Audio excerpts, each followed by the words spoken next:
Hello everyone, welcome to History Lessons. We are celebrating 75th Independence Day of our country, India, and we need to look back at the history behind this independence and what has happened to the newly independent nation. For that, I have chosen a particular geographical location to look deeply into, and today my location is Kolkata. What was the aftermath of the independence on Kolkata? That is what we are going to analyze today. Kolkata suffered the anxiety of freedom like any other place. But the sufferings that the Kolkatans had to face was quite large because Bengal was partitioned and a part of Bengal went to Pakistan, and it's known as East Bengal, and the part where Kolkata was there is West Bengal. Now the anxiety was there that there's now no foreign rule to blame. Whatever was happening was caused by the Indian government only. History of decolonization does not represent a sharp clinical break between the period of freedom and unfreedom, rather of unfreedom and freedom. And the realities of this freedom were continuing food shortage, inflammation. The British government, when they left our country, they had no credible food policy. And we all know about the famine of 1943 and also the aftermath of World War II. So all these things at the same time fail on Calcutta. Congress government inherited everything that the Britishers left, but they had no opportunity, neither the time to revise it or procure new policies for the betterment of the situation. On 17th February 1948, first budget speech was delivered by Nolini Ranjan Sarkar in West Bengal.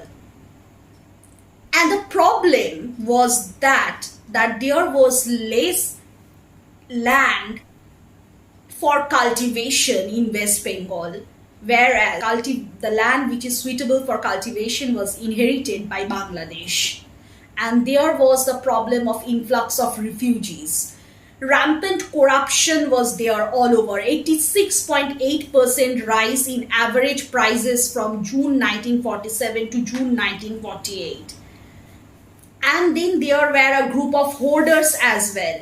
Rich businessmen were guided to hoarding. Lack of appropriate law to subdue the black marketeers during the time was there. Then there were, lots of diseases like dropsy caused by adulterated oil. Then there was scarcity of cloth. And all these things lead to violence and nothing else. People looted shops in exasperation. Some demonstrated against the chief minister's residence. Then there were an influx of diseases like cholera.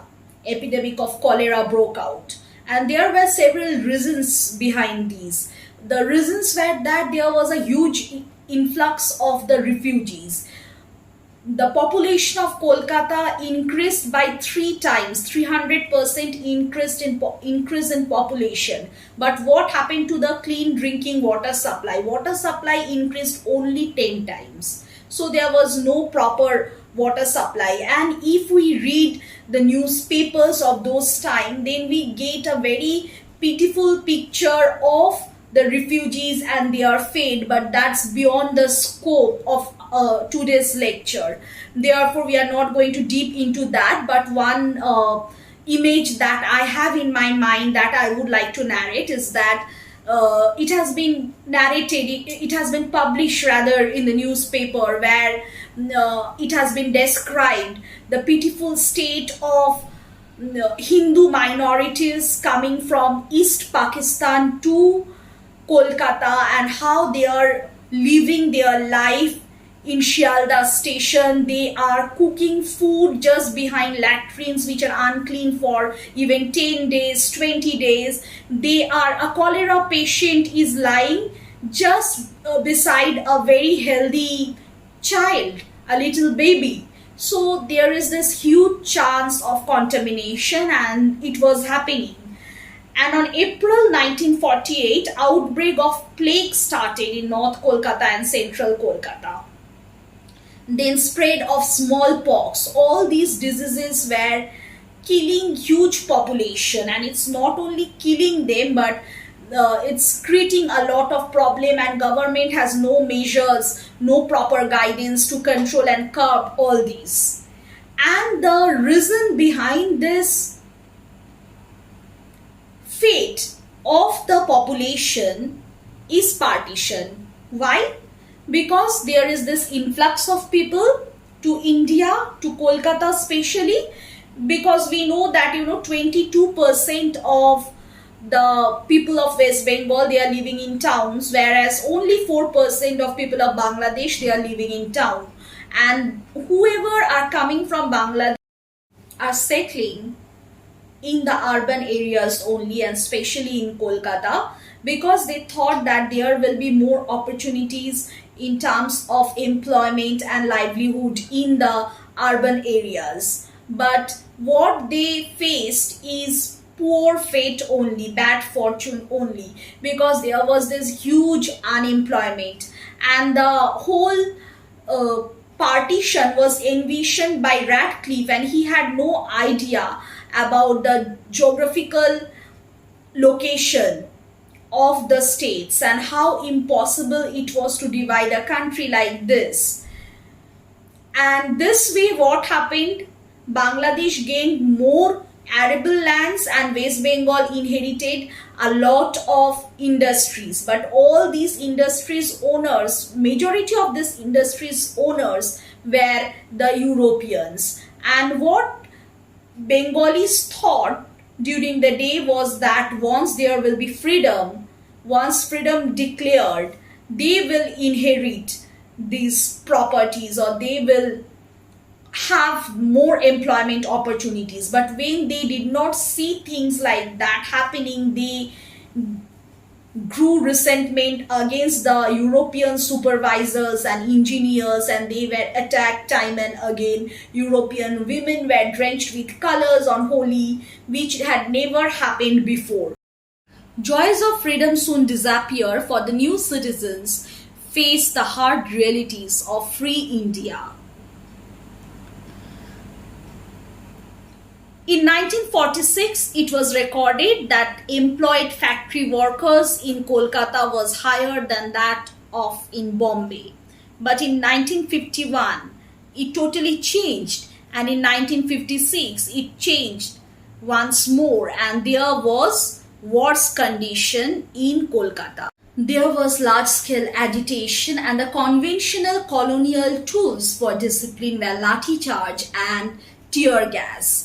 And the Congress government, having no experience in dealing with civil unrest, continued with the repressive measures borrowed from the late colonial masters. The worst incident of high-handedness was noticed on April 27, 1949, when the police opened fire on a communist procession in Calcutta, killing 7 people, including 5 women volunteers.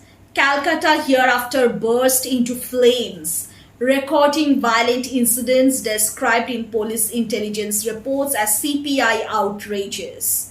Between 1st May and 31st December 1949, that is on an average more than 6 incidents every month or more were reported. There was a fear of the unknown, as the freedom that arrived was full of contradiction. Mahatma Gandhi was still campaigning in the city and did not participate in any celebrations. He spent the day in prayer and fasting as an act of penance for the recent communal violence and partition. The Hindu Mahasabha on the right and the Communist Party of India (CPI) on the left also boycotted the celebrations as a protest against partition. Its consequences were yet to unfold, and we have already discussed about those consequences. But there was a sense of dissatisfaction as this freedom looked truncated. On the one hand, there was limitless optimism that everything that was wrong under the British rule would be rectified in the free India. But on the other hand, use of tear gas and lathi charge as the tool of discipline to control, and therefore there were the slogans by the CPI protesters who has said that ye azadi jhuti hai, this is fake independence, because this independence meant nothing. Only the rulers changed from white skinned to the Indians themselves. And even there were slogans against Nehru where people said that Nehru himself has changed himself and is behaving like the Britishers only. So they need real independence, which was there yet to be delivered. And much later in 1950, Nehru first gave his 5-year plan where whatever he has stated, the way to his policies that would curb unemployment is way further implementation. It's not only that Hindu minority in Pakistan suffered a lot, the same fate was delivered to the Muslim minority in India.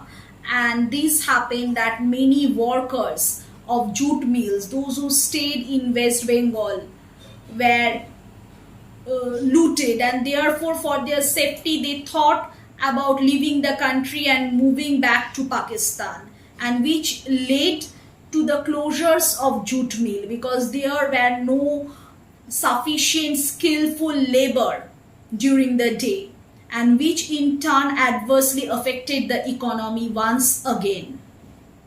And there were many Muslims, those who were going to the Muslim majority areas like in Park Sarkis and in Khidirpur for their own safety. However, people's yearning for political freedom then expanded into social and economic freedom. Yet these early days of transition were not just a barren period of uncertainties, unrest and authoritarianism, as new idioms of liberation and new forms of politics were also emerging, and this were to give an entirely new meaning and direction to the history of the city and the province in the coming decades. Thank you for subscribing History Lessons.